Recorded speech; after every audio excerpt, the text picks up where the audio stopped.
It's time to mind your business with me, Jamila Lodge. Tune in to find out how to mind your business with BEDC, special guest entrepreneurs, industry experts, and more. Brought to you by BEDC. Bermuda Business starts here.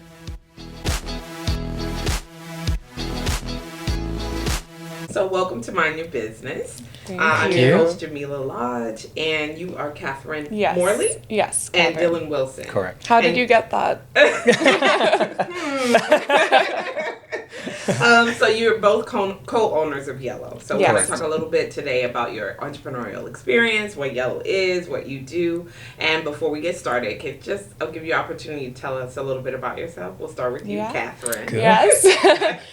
So I was born and raised in the UK, but I'm Bermudian because my mum is Bermudian. Okay. So I moved back here when I was 21 once I graduated. My degree was in English literature and theatre, which at the time seemed very pointless. Not pointless, but they were like, oh, do you want to be a teacher? I was like, no, I really don't want to be a teacher. I want to do something creative. And so I actually did a media degree within my bachelor's. Okay. And that allowed me to get some experience. I was doing some social media stuff with Miss World. And then I ended up coming back here and I did some social media stuff with Take 5 at the time, so Buzz, Devil's Isle, Village Pantry. And then it kind of grew into doing more social media management and marketing on Island. Yeah. Okay, all right. Me? Where do I start? So, I've been doing marketing for a few years now. I went to school, studied marketing. When I came back, it was kind of during the time of COVID, so I didn't really find anything specifically in the niche field. And then I graduated and went off to working at Digicel, actually. I did that for 2 years. I did their digital marketing. And then Kat and we was like, look, we need to join forces. This is a niche market. Social media is evolving. People need content. And we've actually been like best friends since we were like 13. I was going to ask, like, how did you guys meet? Yeah, we've been really close since we were like younger. So it kind of is really cool to see how that friendship developed to now business partners. Yeah. And we haven't killed each other yet. Yeah. So. I was going to ask, like, how does that work? But that you're both ended up in sort of the marketing and communication field. Correct. Yeah. I don't know. It wasn't planned. That wasn't planned at Yeah. all. It kind of just happened really naturally. Yeah, so, nice. I like when things happen kind of organically, right? So whose idea was it to say, let's start our own business? Well, That's complex. So, as hobbyists, you find a passion for something that you love to do, right? So us being able to do little side gigs here and there and kind of like building relationships with people in Bermuda and different businesses. And then we were like, hey, your expertise is in social media. Mine is evolving into video, specifically commercial ads and different variations like that, really telling stories. So we were like, look, let's join these forces. We worked for about a year and kind of like planning the logistics of how long it would actually work. And then, last year we put it all together and now we're here a year later and we're official. It's official, yeah. I love that. We're Insta official. So the name Yello. Yes. Tell me about that. So actually, that's a funny one. The name was I was sitting in my living room with my cousin, and he was reading this book about personalities and colors. And he was like, you know what? I think you're a Yello. And Yello is actually very enthusiastic. It's social and creative. And so when coming up with a business name, we were like, Yello. But we didn't want it to be, the color yellow. Right. We wanted it to be more like the Bermudian greeting on the phone. So when you're like, Yello, which is very cheesy, but we didn't, that's exactly why our branding, there isn't too much yellow in our brand colors, because we didn't want it to be like that. So on the nose, right, where it's like, okay, the name is Yello, the color of the brand is yellow also. Yeah. So it's the color is like a burnt orange, red, our branding colors. Okay. We wanted to stay away from the color yellow and make it more about the greeting, but it did stem from that. Yeah. Okay, that's pretty cool. Yeah, there's a story behind it. Because so a Bermudian greeting is yellow. Yeah. Yeah. Okay. Like, have you ever heard someone answer the phone, they're like, yellow? You know? Oh, yeah. Well, now you're going to try it. Come on, I'm going to call you. Yellow. There we go. All right, that's pretty cool. So now that you are working together, yes, what has that experience been like? Because you said you were best friends from when you were young.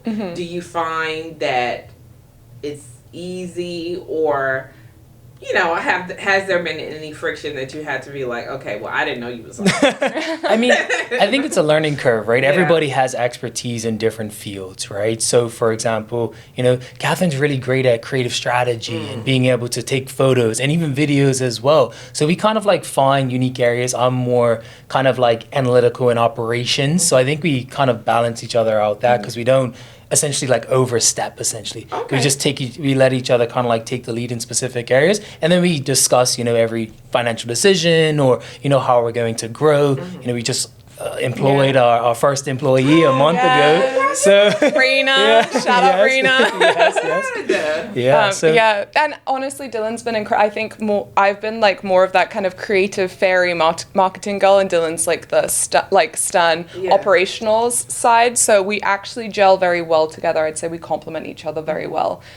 He's implemented systems that I think have been so valuable for the growth, especially in the creative field, because I would find that a lot of people who are creative don't necessarily understand the benefits of that. Yes, so. I would agree with you on that. Yeah. You make beautiful things, but sometimes the structure that's needed for a business to grow and scale is not always there, especially if you're the only one in the business. So I do think that there's benefits to having a partner, and I think that you guys kind of organically fit or set in your roles is great. Correct. You know what I mean? Sometimes it's not that easy, trust me. You're like, no, I'm doing this, no, I'm doing this. So that you've already kind of established who's doing what, I think is going to bode well for you as you look to grow the business. Correct. And congratulations on hiring your first employee. So talk to me a little bit about what you would say Yello is and what it does. So Yello is it's a content-first marketing agency. That's kind of the way we explain it. Yep. We do a plethora of things. So there's social media management, there's creative strategy, there's ad creation, commercials, photography, videography. You kind of name it. Anything in the digital marketing space is kind of where we fit. Yep. And that's, so I mean, the world's our oyster after that. We're going to hopefully expand more into different services as it goes down, but I'm not going to touch on any of that. I was going to say, what service? Yeah, exactly. I knew what was coming next. So would you agree? No, definitely. Okay. Yeah, 100%. I mean, our bread and butter is our social media, right? So being able to creative strategize for our clients and what their deliverables look like month to month based off of their objectives. So essentially, they're onboarding us to tell their message. Okay. So we don't kind of like override or overstep. We find unique and fun ways to be able to portray that, whether it's in videos or stills. And, I think we do a phenomenal job essentially at that. And yeah, it's... I mean, I think it's interesting because people are always like, I need somebody to do my social media. You wouldn't think that it's a lot of work, but it actually is. It's because it's designed for people. Everyone can use social media, but there are tools. It's like if you went to a chef, I can cook something in my kitchen, but it wouldn't be as good as what the chef is cooking for me at a restaurant. And I think it's trusting the professionals to go in and also taking that workload off your plate. No one knows your business as well as you do. We're aware of that. That's why every time we go in and we speak to the clients that we work with, it's a collaboration. We're just here to tell your story, and we understand your business is your baby, so we take care of that. And that's what I think we pride ourselves the most in, is there's a lot of passion for our clients. So in terms of your client and your ideal client, do you have any industries that you prefer to work with that you feel like you are most knowledgeable about, or is it like anybody who needs the help can get it? Yeah, I mean, I think we've developed a system to where there's no restrictions on the industries we go into, because the goal of every industry we go into, if we don't have pre-knowledge, is to learn and understand that. Because our professionalism and our objectives is to always tell the best story. So for example, if we're onboarding a client and we've never tapped into that industry, we're going to get all the information that they give to us and be able to understand that and curate that into the content. And then what clients find is month to month, we're essentially, giving our input and to be like, oh, we think we should do maybe these three ideas based off of what's previously happened. Yep. And we're everywhere. Yeah, we are. We're in so many different telecommunications, automotive, restaurants, hotels. So we have our hands in essentially we learn a lot a lot. of different areas. learn. too. Yeah, honestly, I'd say we're like a wealth of useless or useful knowledge. So many different categories. I mean, that's good to know. It's good to understand, because I think sometimes people are like, well, they don't know my business, so how can they represent me? Yeah. You know what I mean? Because at the end of the day, that's what you're doing. You're speaking for that client. Correct. And so you want to make sure that you can represent them in the best way, but understanding that you do the research, you do try to get an understanding of what it is that they want, I think will help some people wrap their minds around, well, how, you know, you're not in this space, so how are you going to do it for me? So from the standpoint of a client, I'm coming to you, what should I be prepared to provide you with to help you understand what it is that I want to do? Well, it really depends. So when we have our intake calls, we usually get you to fill out a sheet to just make sure that we're the right fit. So we'd send you something. And it would kind of depends on what it is that your goals are online. So is it for brand awareness? Are you wanting to get more link clicks? There's lots of different options that you have that might fit your business. Some businesses come to us and they might be industry leaders, right, already, and they just want to keep that and maintain that same energy. Other businesses might be a smaller business and they're like, we really need to shout about this and shout about this. I think the main thing that I say to my clients is we need to make sure that we're utilizing social media as the platform, because people go on social media, fun fact, 2 hours, 27 minutes a day on average. The average person is on social media. So you think about that time and that people can be online and that you can share your messaging with them. It's just important that the messaging isn't too much promotional content and you're building a community. I see.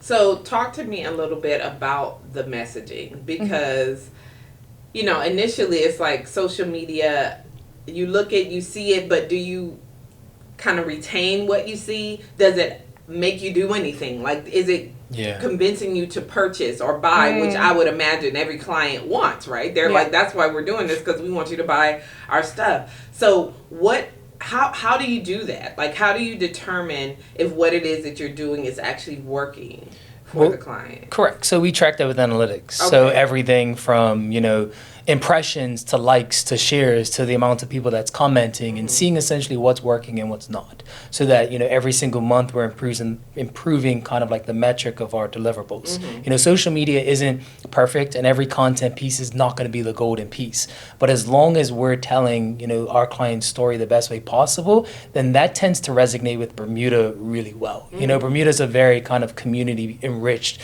society. So, you know, as long as we're, you know, implementing, you know, faces and people and information, then it resonates well. You know, you have your trends on social media and different variations like that, which we try to implement, but it's really just kind of creating that healthy balance with each client, you know, and even to your point of promotional aspects, right? So finding a fun way to tell that, so it's not like direct. It's like, buy my product. It's like, okay, how can we tell a story to buy, so you get that you're buying the product? So. And I think that's important, right? Because sometimes you're like, okay, if they try to stop me, I'm like, unfollow. But that's honestly my biggest tip to anyone who's using social media is try not to focus too much on the promotional side. Try and build your community and then throw that in. That's the goal. That's the secret sauce, right? Shouldn't be giving it away. I shouldn't. But no, I think what you said, you can say it, but that doesn't mean that people know how to do it. Correct. Right? It's like you're telling people not to do it, and they're like, I don't know what you're talking about. This is what I'm saying. Buy my stuff. I made it out of this stuff. Now buy it, right? Exactly. So I think it really, it is a skill, right? To be able to tell a story and to move people to want to be part of your community. And I think that's what people are purchasing when they hire a Yello or another, you know, agency. Because not everyone is able to do that. And you guys are experts at it. All right. So in addition to kind of like your social media marketing strategies and things like that, like how do you envision Yello growing? This is your first year. How do you see it growing? And is it something that is exclusively for Bermuda? Or do you envision your clients coming from all over the world? I mean, do you want to take that one? I mean, we definitely are print is definitely structured in Bermuda. I think we've, had conversations about, expansion into other markets, and I think, it's possible, but, there's so much opportunity in Bermuda, right? Like word of mouth travels really quickly, the island's super small, so we're really trying to first kind of like understand Bermuda its entirety and what other business out there are needing marketing and social media, but they just, maybe they just need that like extra push to be able to be like, okay, cool, I'm going to onboard an agency like Yello to be able to, provide those services.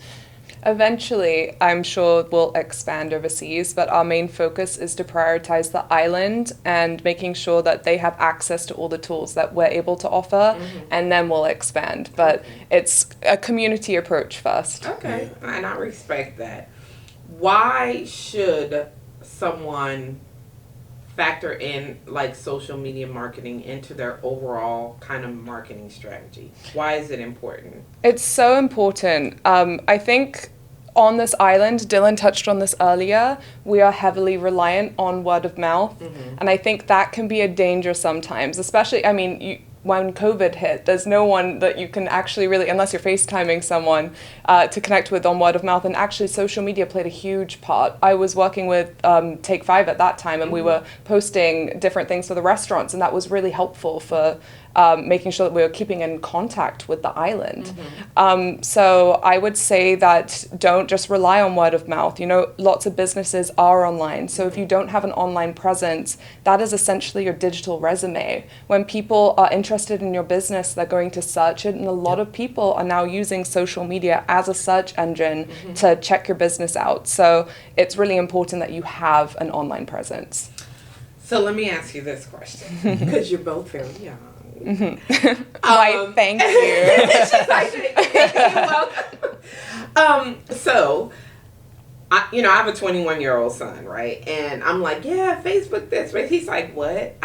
He has no account. Yeah. So when social media kind of first became a thing, I remember Facebook, and it was like all the rage.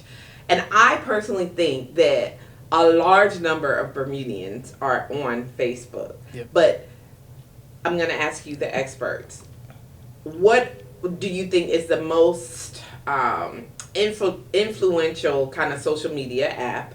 And should it be spread out across all the social media platforms for every business? Or should you focus on any one specific one?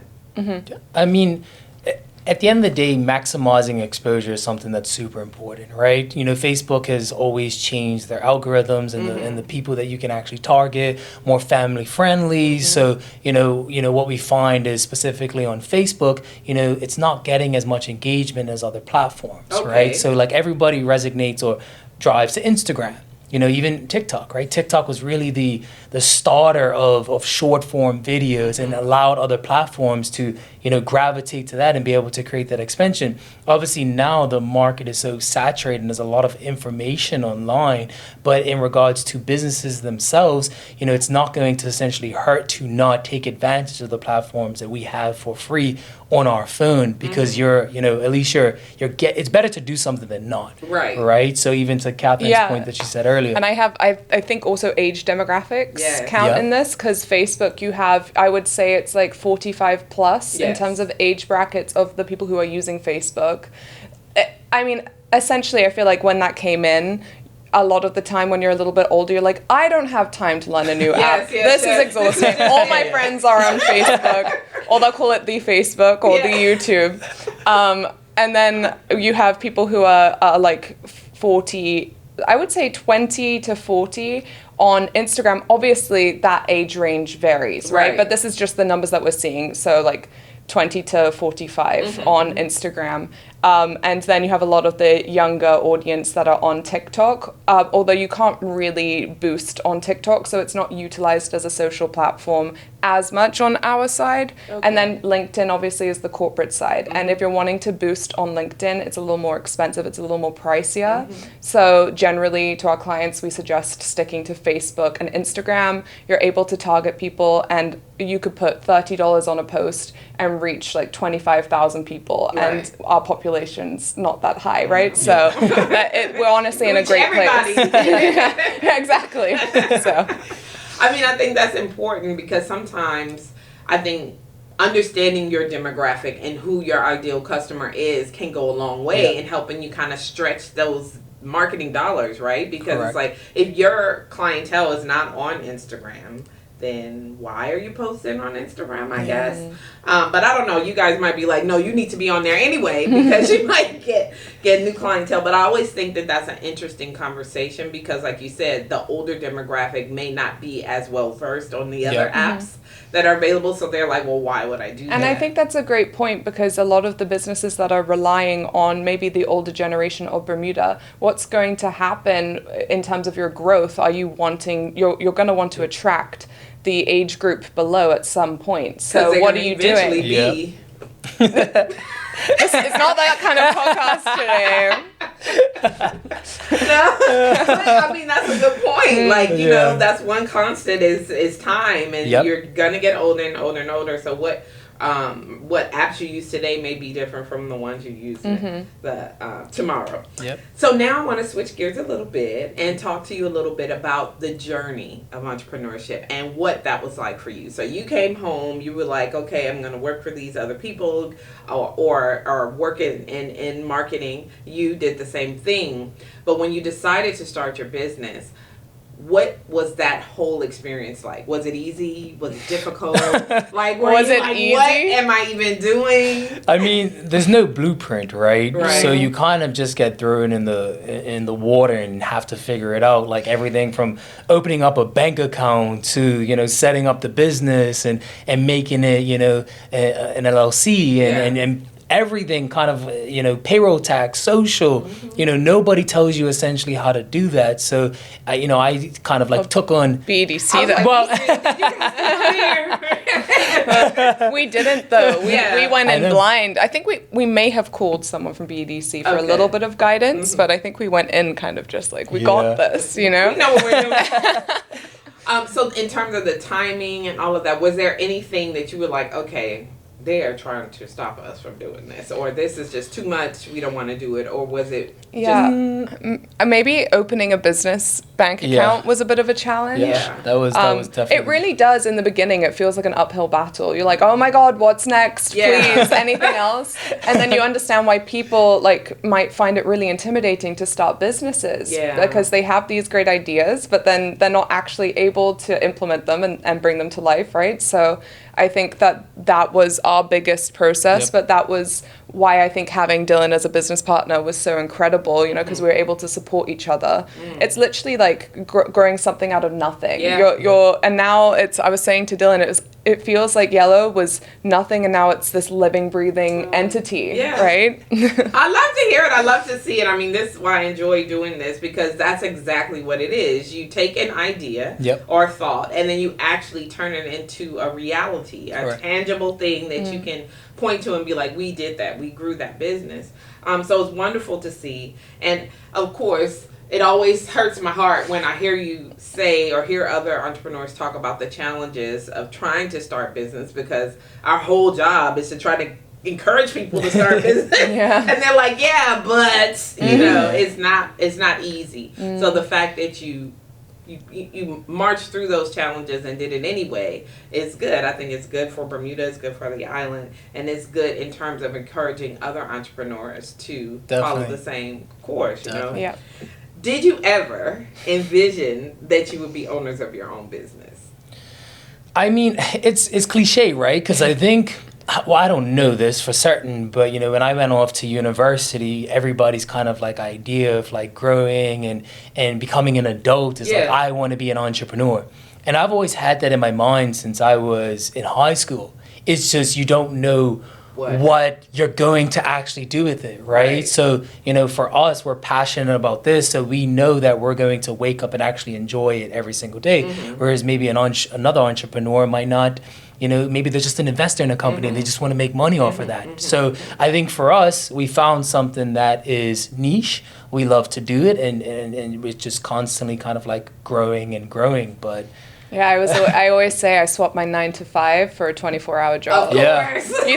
You think it's going to be easier? No, it is. We No. work every single day of the week, but it's a labor of love, right? Yeah. I don't think you can plan for that. I think that you might think you fit something and then it doesn't feel like right for you. And then you might think, you know what, maybe I am meant to run a business, but it's just scary, Yeah. the It idea of starting it. But once you do it, it's incredible. Yeah, I would say when you're doing something that you love and that you're passionate about, it doesn't feel like working, right? Yeah. You get the benefit of a paycheck or paying yourselves, but it doesn't feel like work. It's a little different than going, Yep. like you said, 9 to 5, working for somebody else.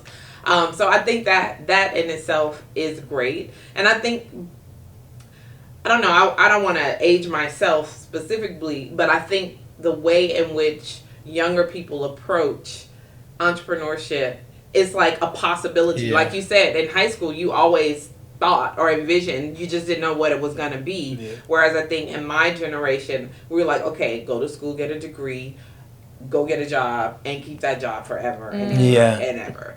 And so with that kind of mindset, it doesn't allow you to fully, grow into, I guess, your creative side and do that thing that you're most passionate about. But so seeing you guys and seeing how much you are enjoying this process is really, it's awesome to see. Yep. Amazing, thank you. You're welcome. What do you think has surprised you the most about starting your business?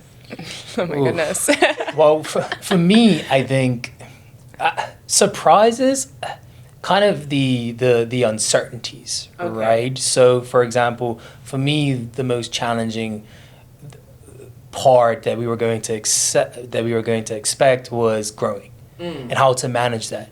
I think I come from a background of having friends that are entrepreneurs and own businesses, so I can kind of brainstorm with them and we can have great communication, but understanding how to kind of like get to the next level is extremely difficult. So really kind of like understanding that realm and being able to get to the next stage and finding, I think for us, we found that implementing systems is the most important part. Okay. Because, let's say you're freelancing or you're doing this on your own, you might have like a one-off gig here and there, but if you want to make it like a legitimate business and take on all the overhead and everything that comes with it, you need to be able to implement systems so that things can grow in a positive manner, and always kind of predict for the unexpected, I guess, right? Yeah. So that's what me. I'm a kind of like a thinker. Yeah. I'm always like worried or kind of like not, I wouldn't say stressed, but I apply that as like fundamental tools so that we're always being a step ahead. Right.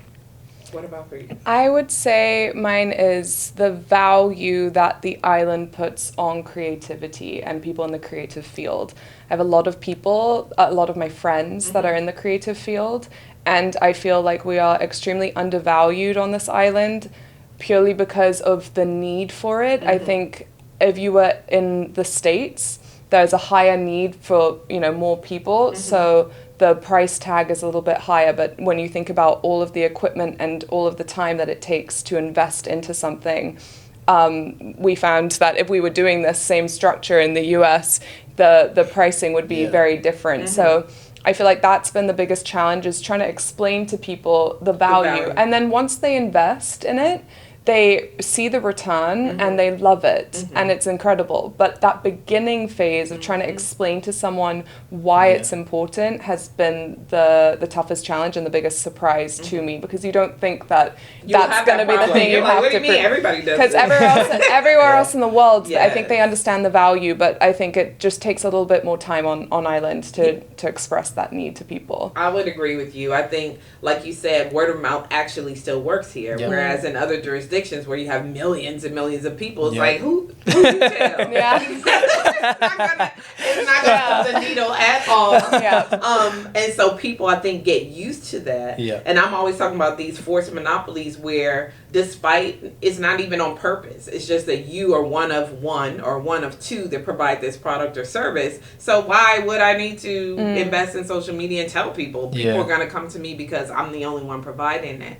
And so I think sometimes you get comfortable in that. Yeah, and I don't think that that's going to last very long because everyone is now online. online. So That's right. if you're behind, then you're going to stay behind, right? So you've got to make sure that you're pivoting with where the times are going and making sure that you stick with it. Because, I mean, 20 years ago, everything was about print ads or print, right? Yes. So you'd spend maybe Yep. 10,000, 20,000 for one print ad to be shown, and you can't even track that. Now you're paying significantly less, and you're actually able to track and measure and connect with your audience more. I think it's incredible where marketing's going now. Yeah, I do too. And I think that the tracking and as well as the engagement. Yep. Because back in the day, like you said, with print ads, you don't know who's read it. Yeah. You don't know what they think. Well, now they're going to tell you. Right? Yeah. Because Definitely. on social Exactly. media, they'll be like, Yeah. what was this? Yeah. Or this was great. I loved it. But you can take that immediate feedback and then, put it in Correct. to further developing your strategy and reaching out to your customers. So Yeah. I do think Yep. it's exciting times.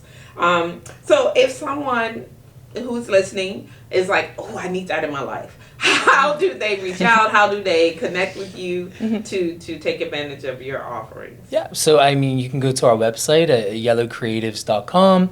Our admin email that you can send or request forms to is actually hello at yellowcreatives.com. So, It yeah. would have been a bit too much to be yellow at Yellow Creatives, And then you can find us on social platforms at Yellow Creative as well. So, if you message us on Instagram, we'll reply, and then we can start the communication aspect there. So. Love that. So, for words of advice for younger future business owners, what would you say to them if they're considering it? But like you said, there is risk, and you don't necessarily know what the reward's going to be at the end. But what would you say to encourage them? I think it's figuring out where does that fear come from. I think a lot of the time when you're creative, we tend to not be as consistent. I think I touched on this earlier, but consistency is really important in anything that you apply your life to. So if you're creative, make sure that you have a goal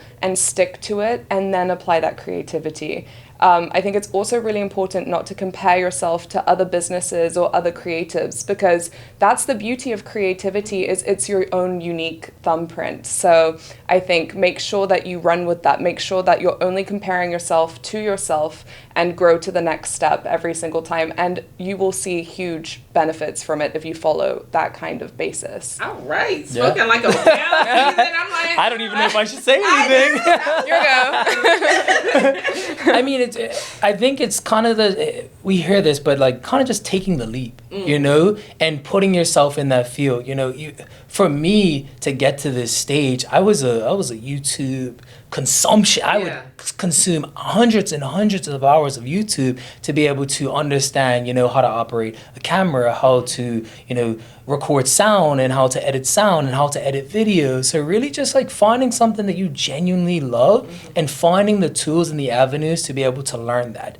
I think one of the things that restricted me to getting to where we are was not taking that leap. So I would, record a video, I would edit a video, but I would do it once every 3 months. Right. But now placing yourself in that field, you learn that you can adapt and learn extremely quick. That's one thing we're super proud of with, Raina that we just employed. She's adapting and she's learning extremely well. So, we're giving her little tricks and little tips and giving her kind of like every variation of video and clips to be able to edit, because that's the only way that you're going to be able to learn and evolve in this field. Yeah, and I have one last point on, I think creative burnout is a big thing too, especially on this island. We live on a small island. We're seeing the same people. We're doing the same things. That repetitiveness can hinder growth a little bit. So it's your obligation to make sure that you're going out to different places, you're inspiring yourself, doing different things, and that will help kind of re-engage that creative spark. It's important not to lose that part, and it's really easy to lose that part.